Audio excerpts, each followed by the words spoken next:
Good afternoon and welcome to CJLS 1690 AM. My name is Michael Brody. I'm joined today by Shane Simmons. This is our show. It's called Cinema Smackdown, and today we're also joined by a special guest, my good friend from Toronto, Gary Sherman. Glad to be here. Thanks for having me. Good to see you, Gary. It's been quite a few months since I've seen you, and even more since you've been a guest on the show. You were here a couple of... Probably last September. Yeah, it's been a while. Yeah. I don't think you were on the show then. I think we had you on about a year ago. So. Is it that long? Yeah, Maybe. It's been a bit. Okay. Time marches on, and we're still doing this gig. I think I was on last September, but I don't think it was very memorable, so that's why you probably don't remember me being here. Well, let's repeat that performance. Well, that sounds like fun to me. So today's topic, what are we talking about this week? Well, we're interrupting our regularly scheduled program where we were deep into discussing the best of 2019, or the most underrated of 2019, to do a special episode because Gary's in from out of town, and we will be back next week with continued coverage of that topic. But for the moment, what we're going to talk about is, I don't know, it's like a travel log version of our show. We're going to discuss places in the world that we have visited and how that reflects on film and storytelling and cinema. So essentially, this episode is location, location, location. I think might end up being the title. And I myself have barely traveled. My experiences are mostly limited to, let's see, Montreal, where we tape our show, a little bit of Vancouver, been to Toronto once or twice, and in the U.S. I've been to, where have I been? I didn't even give this any thought, but I've been to Miami as a child, and I went to Austin, Texas a couple of years ago, and I should have actually written down a little bit about Austin, because there's a couple of pretty great movies from there. Or at least film festivals and cinemas. That's a good point. I did go down for the Fantastic Fest at Austin, where I narrowly missed seeing the world premiere screening of Bone Tomahawk. Ah, right. But I was in the room with S. Craig Zoller, and he did seem like a massive douchebag. I have since come to respect him. You've since come to admire him like a god. Exactly. It's pretty funny to realize that. But at any rate, that has been our... That's my contribution. I could throw a few of those in, but we have guests. I mean, we ought to let them talk a little bit. Gary, you recently came back about a month and a half ago from one full month in Japan? Was it longer? It was a month. It was an entire month, basically staying in Tokyo and doing day trips around the area, the surrounding area. That is pretty amazing. So, was it 30 days? Was it more? It was more. I wanted to make sure I could book an apartment for a full 30 days, so I was there for about 33 days in total. That's amazing. Yeah, it's the longest trip I've taken in like 25 years. But you are a traveler, a vacationer, one might say. I don't know how do we put it? I like to experience like places. When I go there, I want to really find out what's fun to do in different locations. I will say I've been focused more on Japan for the last few years. I've been back quite a few times over the last 10 years, but I've traveled to lots of other places in the world, and I still hope to visit other things that I haven't seen yet. Amazing. So, what part of Japan were you in? What city? Pretty much Tokyo, which is, of course, it's massive. It's got 36 million people. It goes on and includes mountains, rivers, bays. It's got pretty much everything you'd want, best food in the world. Everything is always exciting there and lively. You can wander endlessly. It's really an amazing place. Excellent, excellent. Well, tell us, I mean, it's a strange way to get about this, but tell us about something you've seen depicted about Japan that you might have seen in a film that is either exactly right or way off the money. I mean, we brought this up earlier, but I'll mention it. One of the bigger Japan movies of the last 25 years was Lost in Translation, which has locations in it, but is really about Americans who are sort of experiencing their own version of the culture, right? Yeah, it's sort of the displacement of being in Tokyo where nothing is familiar and trying to be comfortable in that environment. And I think for anybody who's there as a tourist, that is a challenge at first. But once you start to get outside and just get outside the normal tourist things, you'll find a much more open society that it's a lot more fun to get into. So in Lost in Translation, everyone seems kind of depressed, but you really don't feel that way when you're there. That's good. I felt that way watching that film, but mostly because of Sofia Coppola. Shane and I are not the biggest fans of that movie or her career in general, while she was lavished with praise and Oscars. You won an Oscar for writing that script on the back of an envelope. Yeah. It is amazing sometimes the things that people will give an award to that are sentimental. Because it's like, I had a good feeling watching Bill Murray ad-lib an entire movie. Oh, yeah, no, Bill Murray saves that film by workshopping the material, but there's no substance there beyond that. Yeah, I mean, the best elements in that would be the fact that celebrities are always hired to do ads for Japanese products, and so that actually is true. Absolutely. So you see a lot Yeah, of it that doesn't when burn you're their career over here if they're overseas doing an ad that will never be seen by their American audiences. Yeah, but those days are over. It's true. The internet has made that. Well, television is barely a thing now, so. And now that you mentioned the movie, which I haven't even thought of much in like 15 years since I saw it, I think there's a scene where Scarlett Johansson goes on a day trip to actually enjoy and experience the culture. I think she goes to Kyoto to see the temples, and that's an element you can really enjoy if you're there. You can always get out and find something that's actually really peaceful and nice. So you've spent a day or two at these temples? Oh yeah, I've been to those. I've definitely been to those temples, and I try these days to go to even more remote locations, like more into the countryside, find more of the authentic culture. So yeah. Very cool. A more recent movie that probably, I think it just came out in January. It's an animated film. It's called Weathering with You from Makoto Shinkai. So it's out there right now, and it's available very soon. It's incredibly well-detailed depiction of Tokyo. So it's really, down to the last drop, it looks real. I took actually some photos while I was in Tokyo that looked like the animation from the movie. So it's a really good story. It's about weather-related issues, so it's actually somewhat topical. And it shows how Tokyo, the massive city, functions. Like it shows various different areas of Tokyo, all the different districts. It's very good. That's cool. Yeah. Tell me that title again. It's called Weathering with You. Nice. All right, He did the movie Your Name a couple years ago. Yeah, I was. You know, the weirdest thing, I had no idea you were going to say that, and I just thought, I wonder if it's by the Your Name guy. It is by the Your Name guy. Which I liked. Didn't love, but liked. It's very similar in that it's another one of those passionate stories about young people experiencing weird experiences. It's weird. I enjoyed the animated film Your Name, but it functions on a conceit that you could have these amazing experiences and then forget them like you dreamt them and they faded away. And that's hard for me. It's hard to appreciate the idea that characters live through moments and then you have to just take on faith that they're fading out of their minds. And that's a very strange thing to ask an audience to do repeatedly in a film is, imagine if now you couldn't quite remember this. It's like, no, I saw it 2 minutes ago in a movie, so it feels real. But it still has some magic. And some of that magic is still in this one as well. So, yeah, I don't doubt it. The filmmaker clearly has some well-honed, well-crafted ability to get across to the audience that emotional scale. What about yourself, Shane? What is your connection to the lovely place called Japan? I think you None whatsoever. But Never been there. Visited, but I feel like you have opinions, and I guess we're going to come back around to it with our meta idea. But we can hold that for when we get to several topics at once with that particular film franchise. No, I'm such an ignorant Westerner. I just go there and wonder why everyone wasn't carrying a samurai sword and why the buildings weren't being stomped on by kaiju. I do like the word kaiju. It's so cute. I remember when it certainly, I've never looked at the etymology of it. How long ago did kaiju become a phrase? Was it in the first Godzilla movie? I don't think, well, I mean, it's a good question. I don't know. It has recently become a Western. Yeah, it's certainly picked up in a way. I mean, it is, was it kaiju ide, something like that, which means strange creature. Basically. Okay. That's what the translation is supposed to be.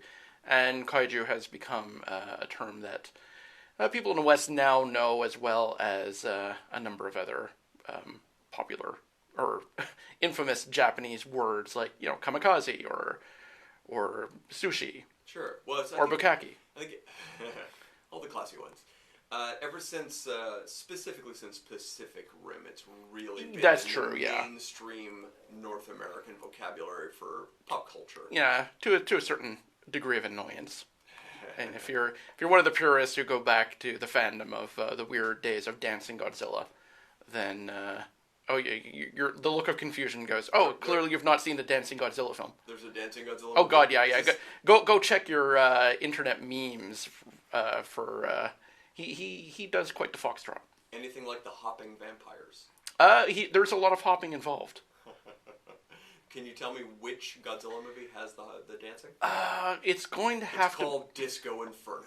It's part of that weird middle period of the original series when it stopped being serious, became much more kid-friendly, and increasingly silly. Is this when Lorenzo Semple took over the series and there was a lot of pows and zaps on screen during the fights? Almost that silly, yeah. And then there was an attempt to get the series a little bit more serious towards the end of the... So you mean when Christopher Nolan took over? There's been so many iterations of Godzilla at this point, it's a little hard to keep track of them all. But it was a little weird when George Clooney played him. I'm sorry, that's so many bad Batman jokes in a row. You got me with your whole 1960s style Batman show Godzilla films. Well, certainly George Clooney has got schlubby enough that he could fit in for the what's his face, the Perry Mason from Raymond Burr, the insert shots from the American version of the original Godzilla film. Oh dear. Yeah. As ace reporter Steve Martin, because that name will never be reused. Was that his name? Yep. Yeah. In a 1985 movie. No, in a 1954 movie. Oh, that's right. Released in the States in 56. I was thinking of the Raymond Burr. He does reiterate that part, though, in the American version of the 1984 reboot. Yeah, that's what I was thinking about. How bizarre. So Raymond Burr is also the inserts for the original. Oh yeah. Yes. Oh, that's why he was in the '84 version. Why would you hire Raymond Burr at that point? Yeah. That man was high. He was in demand. He was a big, super famous TV lawyer. I was big fans of Rear Window. It's like nostalgia. If I remember correctly, this is a real off to the side thing. But if I remember correctly, Raymond Burr was publicly closetedly gay, right? But privately, meaning with anyone he worked with, everyone understood his lifestyle. Well, that was many people in classic Hollywood where they were freewheeling enough to go, yeah, this is the gay director, the gay actor, the gay whatever. But publicly, yes, they had to market them as a leading man. So whenever, on the Perry Mason show, whenever reporters or people would come down to do interviews, they would always ask about Burr in general, and the cast was they had their orders, which was to always mention, his wife was just here a minute ago. Apparently it was his imaginary beard was exactly. Just by. It was always a question of, she just isn't in at the moment. That's some pretty funny stuff. So, any last thoughts on Godzilla before I go to a commercial? No, and I'm looking forward to getting to some of the locations I've actually been to. Yeah. Well, we'll come back after the break. We'll do maybe perhaps a quick hop to Ireland. Okay. You choose. Okay, I will. Guide us. You have some personal experience involving writing for Ireland. That is true. So that is what interests me. All right. Well, we'll be back after these messages. Oh God damn, it's hot. Jostle this just a bit. It's still working. Oh yeah. It's pretty fun. Obviously, you weren't going to shoot yourself. I could tell. No. It's just the mic. Okay. Sorry about that. I try to look, but I have to keep the mic there so I can. No worries. We don't need to look at me, but no, I know it's easier. This is the rule. Yep. Very One close. fist to your mouth. One fist. But if you're over or away, the quality of your sound goes up and down. I could tell from my hearing. When I moved my mouth closer to the thing, I could hear it a lot better on the headphones, so I get it. There is a chance that I played completely dead air during that Spider-Man theme. So what? Oh yeah. What locations did you want to talk about? I have stuff to say about Rome in particular, Venice, a bit about New York. I wanted to mention. Do any of those fall into the Bond category? Well, we can segue from the Venice into the Bond gondola thing. Yeah, that's one of the things I want to talk about. By the way, I want you guys to go back and forth. So right. So there's a lot of Bond stuff coming up. So. Oh, perfect, great, because that's what. But he has a whole segment about Bond. That's why I want to make sure that let's kind of hold that till the segment. Oh no, but Shane's gonna be more. Shane's gonna be funnier on it, so I will riff. We'll riff together. Either way, I just mean once we hit Bond, you can go everywhere. But if you have anything else, the Bond stuff actually, like I said, some of the cinematography is actually very good. Some of the best film version of some of the sequence scenes. 5 seconds. Okay. That practically sounds like our Fight Club ad. And we are back on Cinema Smackdown. I'm Michael Brody. I'm joined by Shane Simmons and our special guest, Gary Sherman. We're here talking about, traveling around the world, going to different places and comparing it to the film depictions and just talking a little bit about and our the thoughts terrible on these things. curse that as a film fan you can barely travel without going, oh yeah, I remember the movie that was shot here. The moment that happened right where I'm standing. Right. I mean, we live in that city. Where, Well, yes, that's true too. Although Montreal is rarely asked to actually be Montreal, as opposed to more exotic, fun locations like Paris and Rome and Russia. Watch, what is the Ben Affleck Jack Ryan movie called? Oh, yeah. Where there are segments that take place in Russia that were clearly shot in old Montreal. In the winter, yeah. My favorite was when the Sun Life building was asked to double for Washington, D.C. in a Wesley Snipes action film. That works for me. I also like the fact that in the movie Blades of Glory we have Habitat 67, which we all know, and the movie takes place in Montreal, but weirdly we cut to the outside of that building and then they claim it's a hotel for no reason. It's the front for a hotel. Sure, come to Montreal. Get a room at Habitat 67. That makes sense. I always think of it as the spot where Donald Sutherland is killed in the climax. He lives there. He plays a hitman who lives there and is killed. I think he's shot through with like a box of cornflakes or something. He's bringing groceries home. The Disappearance. That's what it's called. A very forgettable title, but you got me on a title I don't know. Yeah. So and it's Habitat meant to be Habitat as like an actual apartment residence for people, including hitman Donald Sutherland. He's played a hitman so many times. He's great, especially in MASH. It's a secret hitman movie if you don't know. So Shane, tell us a little bit about your travels. Give us a location you've been and perhaps how it connected to films you've seen or worked on. As you are true. a very successful screenwriter whose name is known throughout the world. How's that honorary Oscar coming? Oh, well, I'm getting tired of so many. I've run out of rooms to keep them in to impress all of my friends and visitors. It sounds like I'm mocking you, but actually I quite like your career. just so that the audience I wish I liked it better. I hear you. It can always improve. But tell us a little bit about your travels. Whichever location you have something to say about. Okay, well, one of my favorites was when I was in Venice, and one of the great curses is not only can I not see the films that were shot there, and of course many films have been shot in Venice, including Don't Look Now, and more recently the Johnny Depp, Angelina Jolie flop, The Tourist. That masterpiece. Yeah. Which I actually sat through just because, well, I had just been to Venice, so I was like, okay, I'll sit through this piece of garbage. It was interesting in that it's the rare Venice film to show the train station.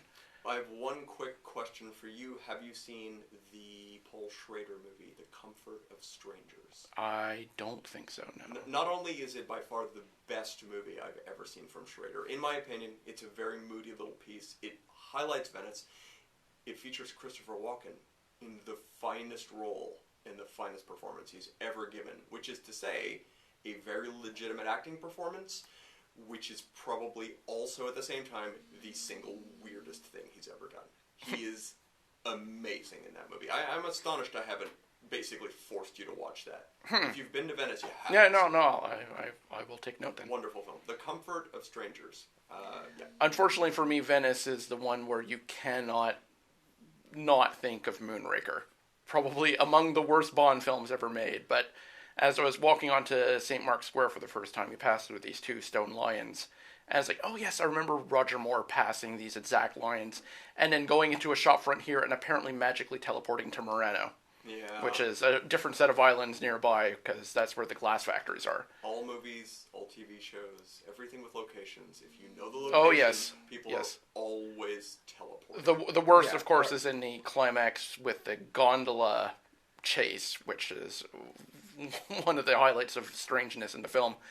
Eventually it turns into this motorized type car that rises out of the water and drives across St. Mark's Square. And once you've been there, you realize, Bond, where do you think you're going with that thing? That's a dead end. Gary, did you have a... Moonraker is actually full of great travelogue mistakes or things like that, but it also has, because the second half of the movie takes place in Brazil, so there's actually a lot of footage in Rio, including like Sugarloaf Mountain. Places you've seen with your eyes? Places I've seen and I've been to, and I would say that there's a scene where they're up on top of Sugarloaf Mountain looking out at Rio, and it's actually one of the best photographed versions of that scene I've ever seen. It's really spectacular to look at. But the better mistake is later in the movie when they're at the boat chase with the waterfall. because you basically have Bond going over the waterfall with his hang glider, and then he glides into the jungle, he lands, he then proceeds to walk up and down the falls from all the different angles, from both sides, from all the different directions, to maximize the view of the falls. Right. And then he ends up at this weird pyramid. And the pyramid is actually in Guatemala. I've actually been to the pyramid as well. Right. It's in Tikal in Guatemala.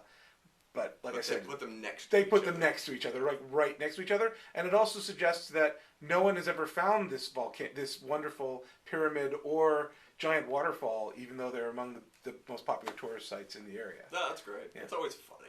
It's they take advantage of it. I'll quickly mention the one or two of the ones I love that relate to me. In Montreal, there are two films that do exactly what we just described. One of them is The Jackal, the Bruce Willis, Richard Gere movie, which features our metro system quite prominently. Yeah, climaxes at the Lionel Grew metro station. Yeah. But also features people running into one metro station and then physically running down the tracks miles and miles and miles away in a split second and arriving at different stations. Right. So if you know the stations, it's pretty hilarious to see the character run in one spot and come out on the other side of the city 10 seconds later. Yeah, you get that a lot in the John Wick films as well, which were Yes.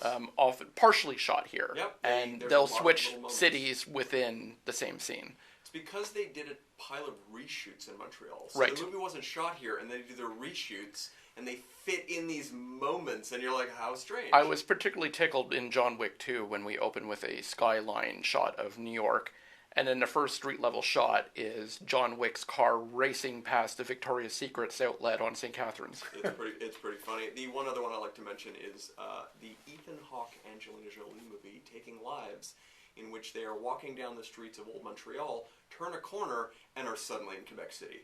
That is the greatest. That's pretty good.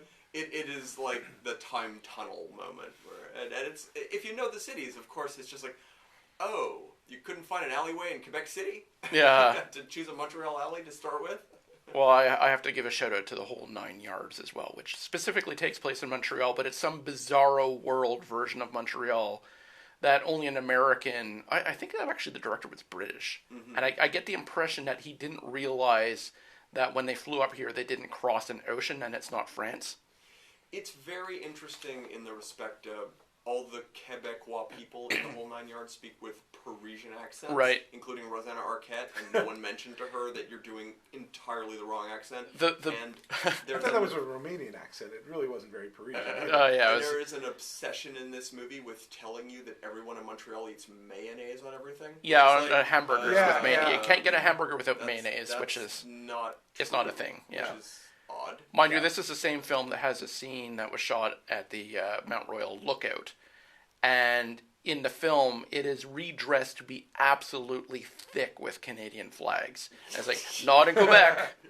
Not happening in Quebec. So you were telling us about Venice? Yes. And we weren't done with Venice? Right? Well, no, on the same trip, I also went to Rome. And Rome for me, I love Roman history, but again, the movie brain kicks in, and I can't help but be reminded of films that, when I was in the Colosseum, for example, I couldn't help but think of the climactic fight from Way of the Dragon, where Bruce Lee versus Chuck Norris in Chuck Norris's very first film, and ends up pulling off a handful of Chuck Norris's chest hair. Not probably the thought as a history buff you won't really want in the Colosseum of Rome. But I was also walking around thinking a lot about the locations from Roman Holiday, which was, the Audrey Hepburn, Gregory Peck classic. And I did go, there's a pivotal scene that happens at the Bocca de Verita, which is this ancient sculpture of a big round face. It's speculated this might actually have been an ancient Roman manhole cover. Mm-hmm. And it is positioned outside a small church where they supposedly have the relics of Saint Valentine in that church as well, which is also an interesting thing to see. And the film covers the tradition where people go up and they stick their hand in the mouth of this figure. The idea being that if you tell a lie while your hand is in there, it will be severed. And there's a cute scene where Gregory Peck screws around with Audrey Hepburn. Apparently this was improv. Audrey Hepburn didn't know that he was going to, scream and then withdraw his hand and have his hand hidden up the sleeve of his coat. So her reaction to her going screaming was apparently genuine. That's very cute. So I was happy to stick my own hand in the hole and go, I'm sticking my hand in a hole, the same hole that Gregory Peck stuck his hand into, and that sounds really filthy. No Hudson Hawk flashbacks while you were there? Less so. I mean, I did go to the Vatican Museum, so... That's one of my favorite all-time movie quotes. Venice. I did my first bare-handed strangulation here. That's a Hudson Hawk quote. From Coburn, right? I'll never be able to deliver it the way James Coburn did, but that man, that movie. I have a great fondness for Hudson Hawk, and I totally understand people who say, by far the worst movie ever made. I also understand people who think it's a masterpiece. It's a wonderful mess. It's a wonderful, wonderful mess, but any movie that can fit in the line, bare-handed strangulation, and talk about it with glee. For me, also, the greatest line delivered in the film is delivered on a card you have to read, which is, my name is Kit Kat, this is not a dream. Yeah, the moment when the movie becomes a David Lynch film. Yeah, that's true. We have that element, too. And, Kit Kat, of course, played by David Caruso, who at no point gets to dramatically take off a pair of sunglasses. I mean, we're not going to get deeply into it, but of course, Hudson Hawk is one of those films that is shot all over the world for some reason. They were just trying to find ways to cram money into that movie like nobody's business. The budget was so high, it was Waterworld levels of, we're never going to see this money again, no matter how successful this film is, and then it flopped.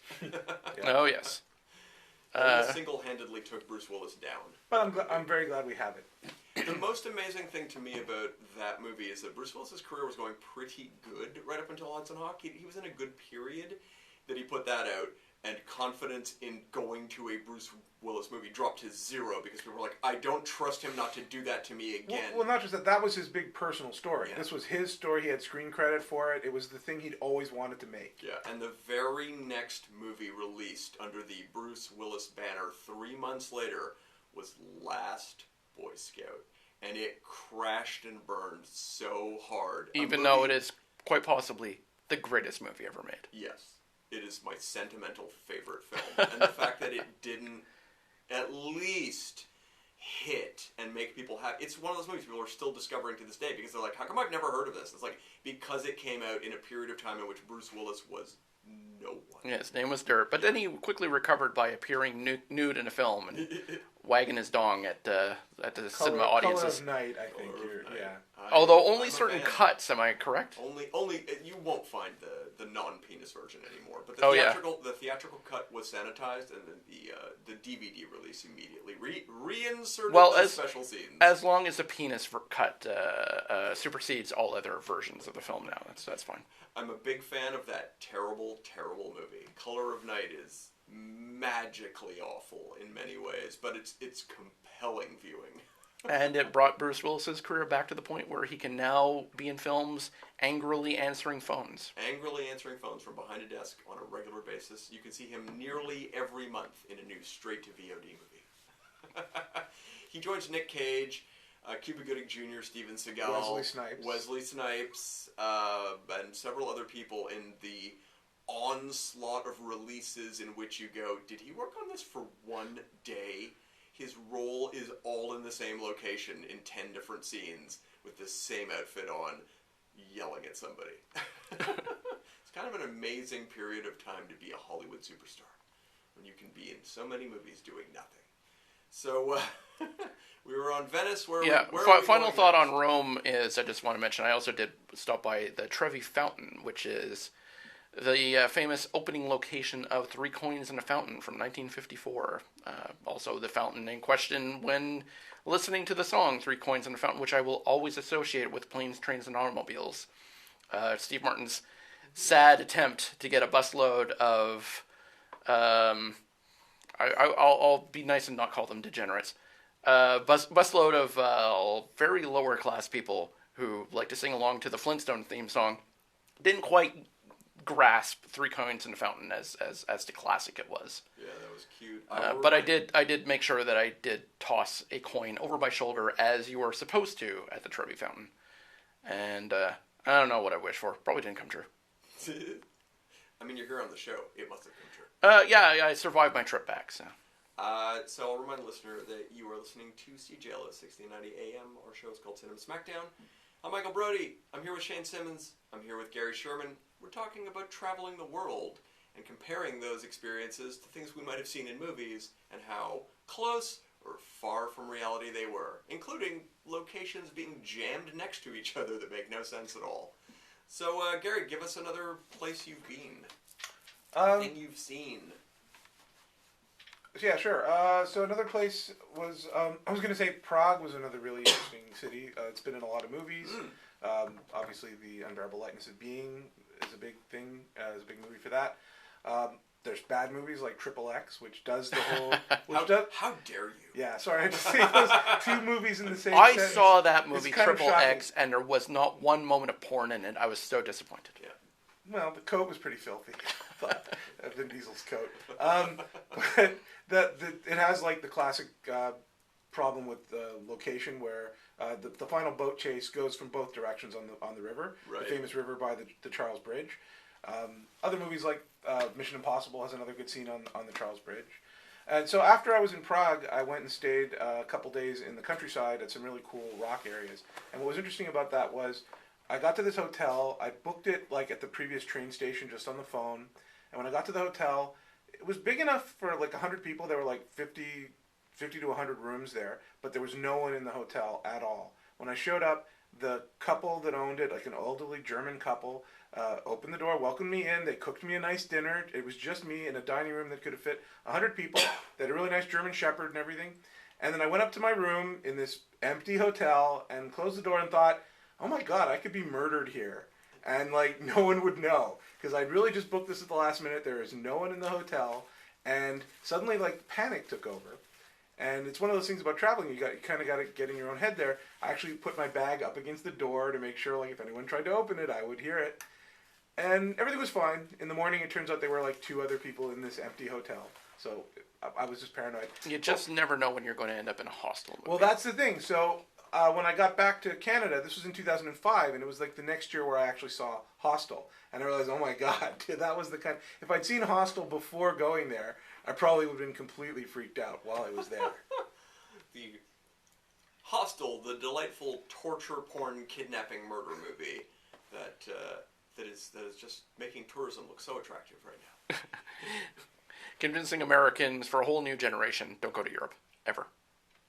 My favorite line in the movie Hostel is delivered by Takashi Miike, which I'm probably mispronouncing his name. He has a cameo in the movie exiting the hostel as the main characters are unwittingly wandering in, and they pause and acknowledge each other as he comes out, they're going in, and he looks at them and he says, "You must be careful because a man could lose all his money in a place like this." Just basically saying, that's right, I just kept murdering and murdering and murdering people at a convenient price that may have exceeded my means, because I'm really into this. Yeah, funny point of trivia, Takashi Miike was playing himself. I do not doubt it. Yeah, from the director of Ichi the Killer, that's probably true. Yeah, there's an endless number of... from the director of Audition. Yeah, I think that's the one where you go... I mean, Ichi the Killer is just outrageous, but Audition's calm and disturbing. It fits... I'm much more scared of the guy who made that movie.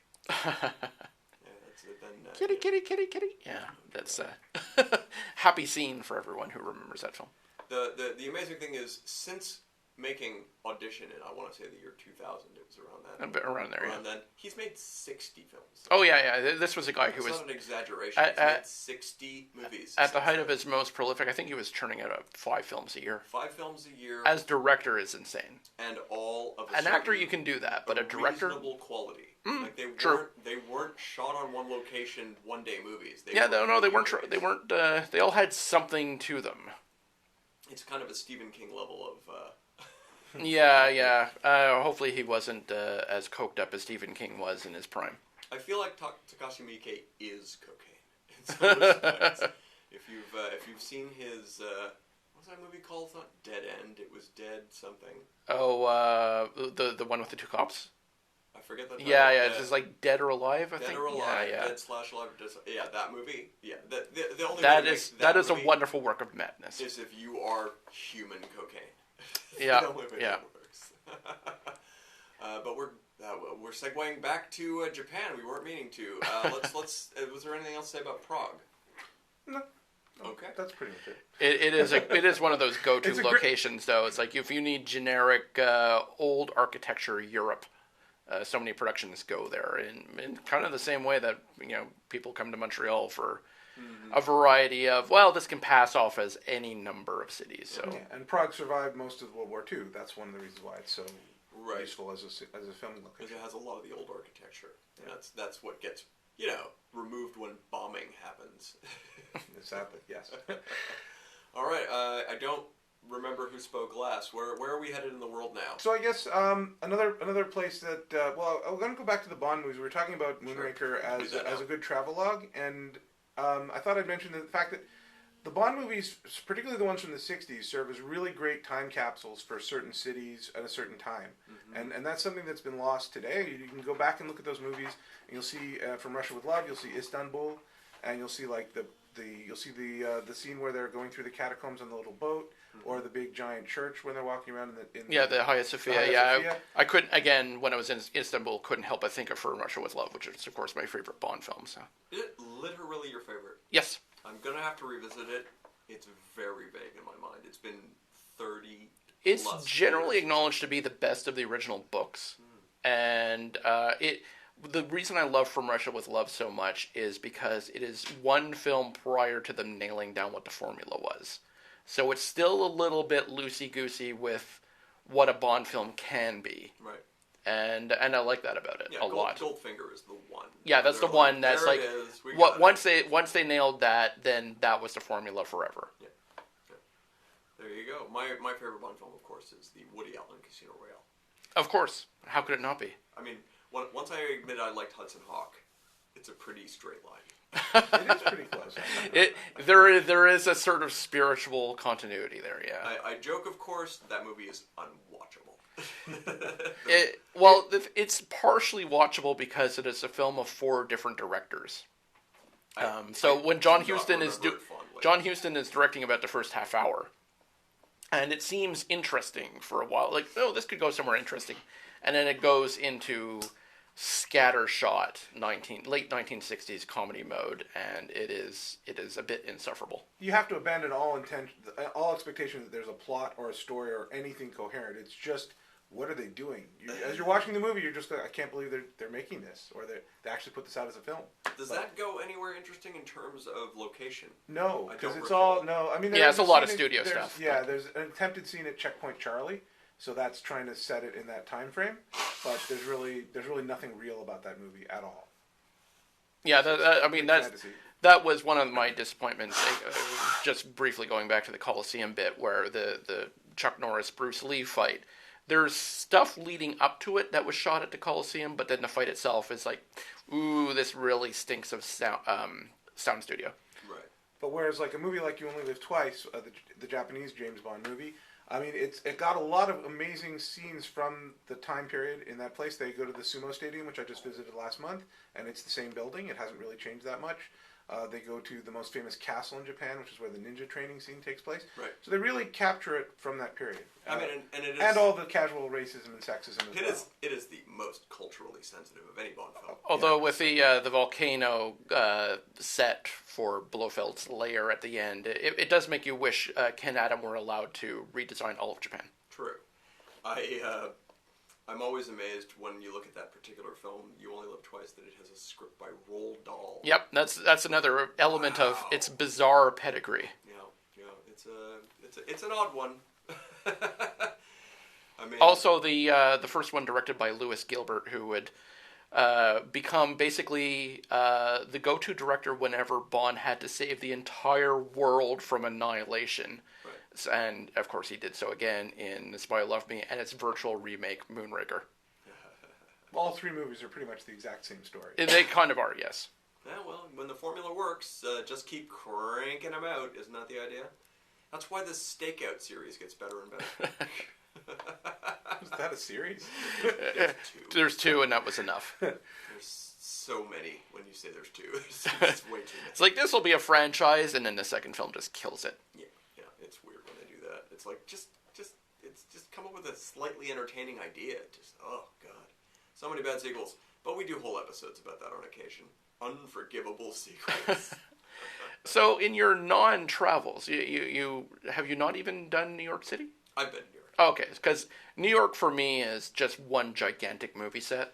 It feels like the New York City theme park now. It's even stranger in this day and age because I grew up reading comic books, and the comic book Marvel universe is 99% in New York City. So the idea being there's hundreds of superheroes running around, talking about the landmarks, creating imaginary landmarks itself. But what ended up happening for me is that at some point, about 15 years ago, I must have played a Spider-Man video game which used a physical map of New York to build their game engine.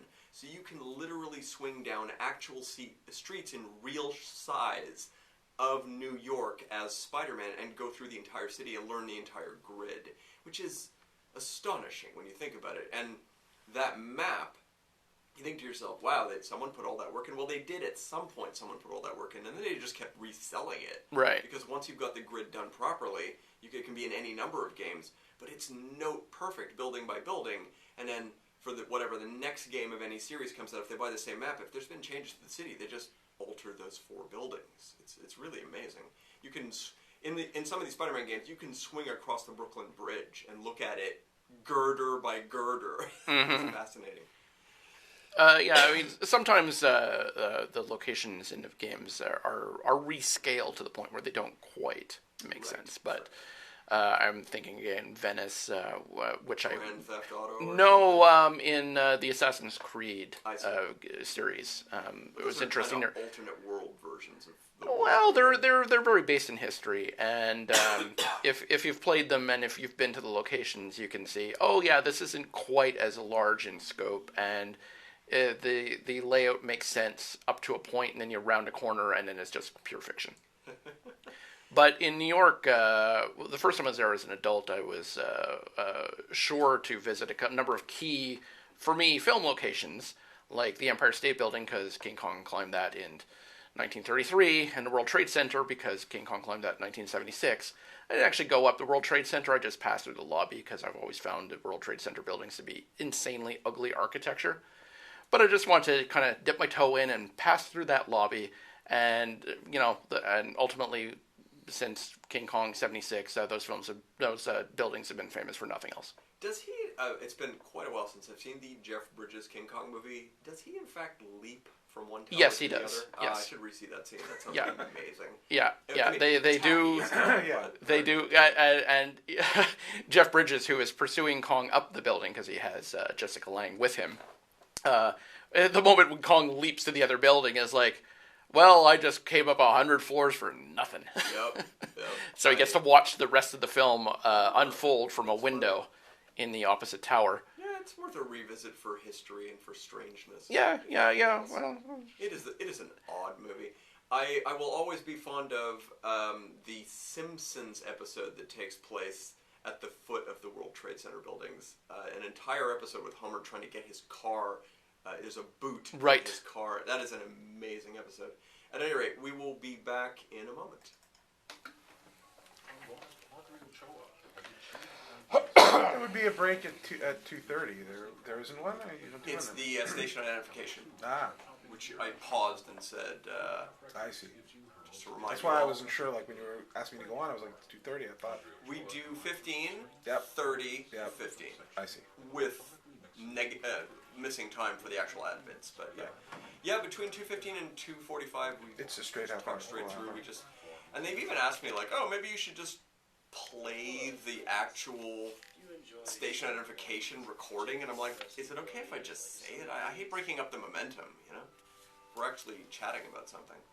Where do we want to go next? Are we staying on Bond? Do you have No, more I don't Bond? have. I'm fine to just. Oh, I thought you had a lot more Bond to talk about. No, I don't want to stick with that. I don't mind. No, it's okay. Okay. It's not as funny. I mean, the rest of it's just, once again, they travel to places. Other ones mostly abuse the locations. It's like, we have a cool building, we're going to shoot it. It's not that funny, really. It's...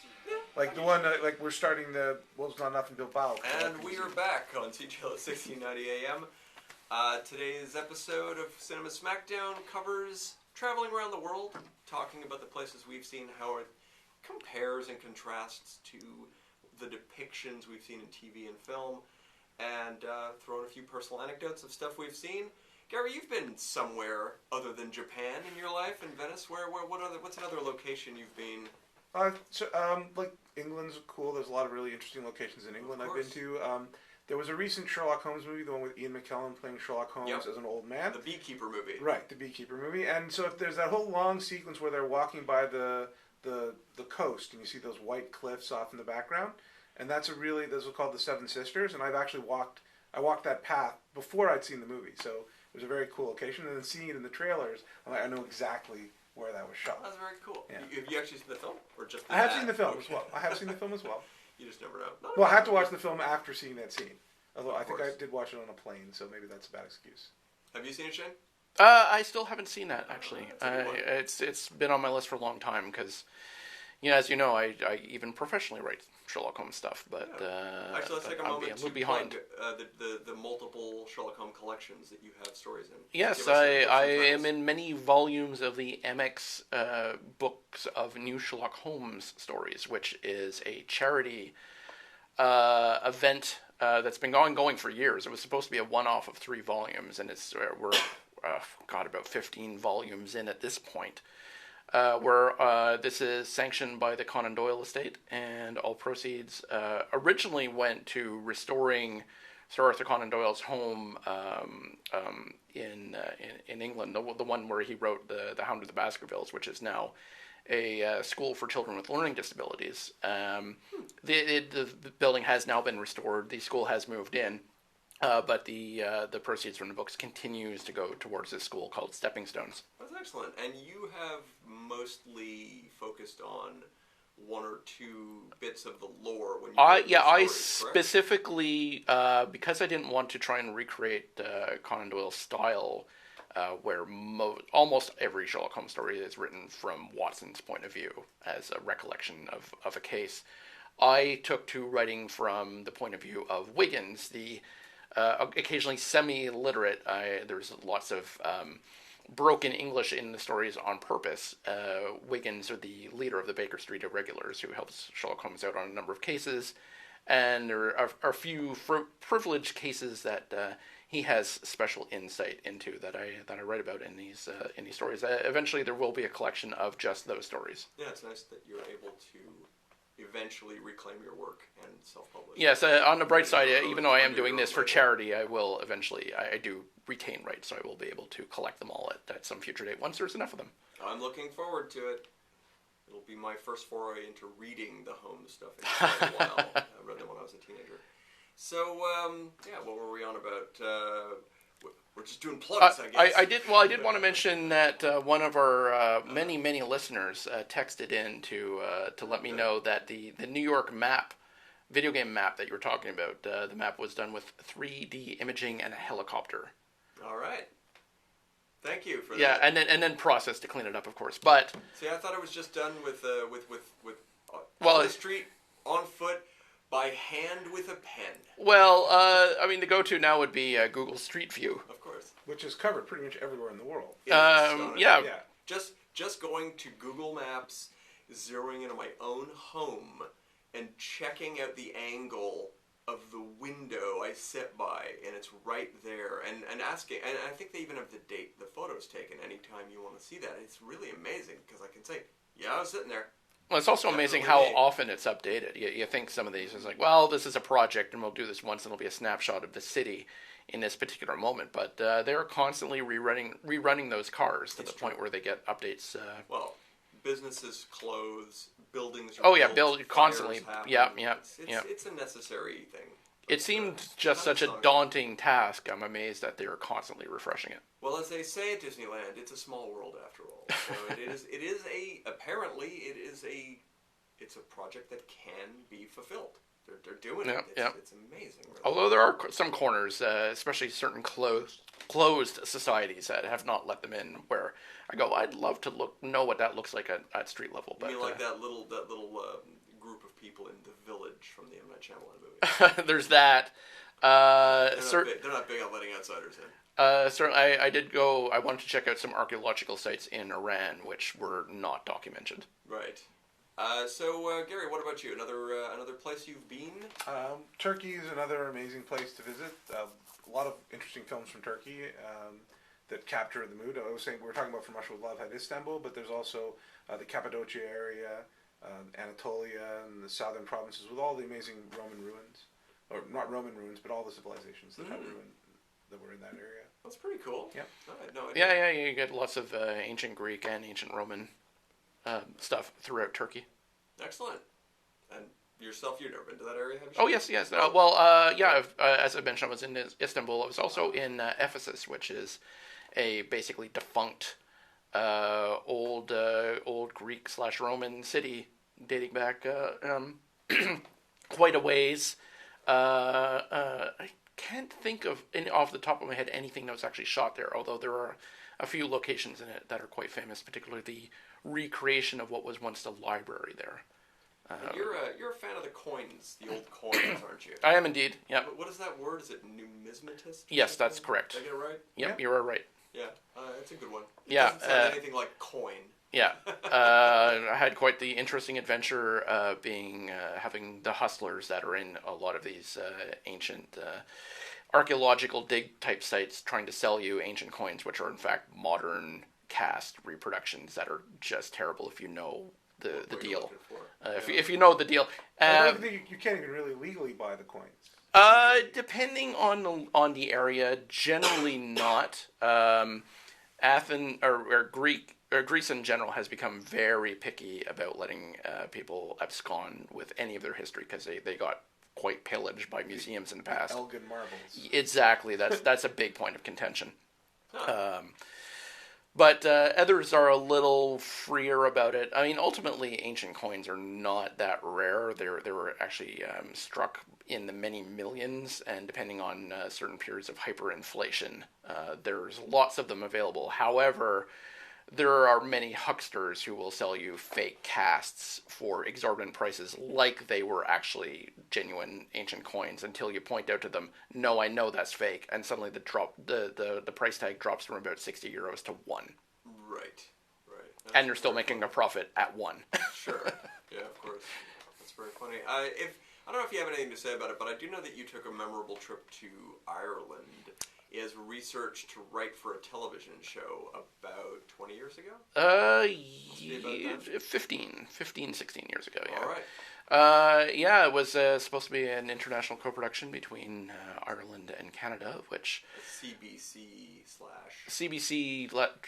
was it RTE is the public broadcaster in Ireland.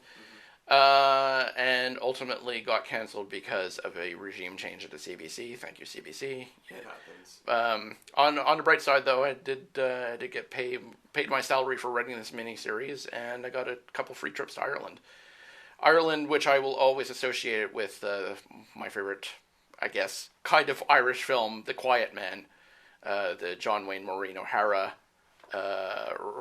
romance / fisticuffs epic brawl type film from John Ford. Unfortunately, I did not get to see any of the Irish countryside at all the entire time I was in Dublin, looking at the slummiest parts because we were doing a gangster story. Or sitting in the pub staring at the bottom of a pint over and over. That is true. Forcing you to do. That is true, although I will say Ireland did teach me to drink. I was told by producers, you will have to drink. You don't have a choice. They will not let you have a choice. And then I found the benefits of drinking when there are producers trying to outdo each other by buying more and more expensive bottles of wine to outdo each other. Yeah, that's amazing. So, there was a benefit to be had. And if you're going to learn to drink with the best. My favorite Irish film is, of course, Leprechaun in Space. Which was literally shot in space. Every time I go to space, I think, wow, this is where Leprechaun in Space was shot.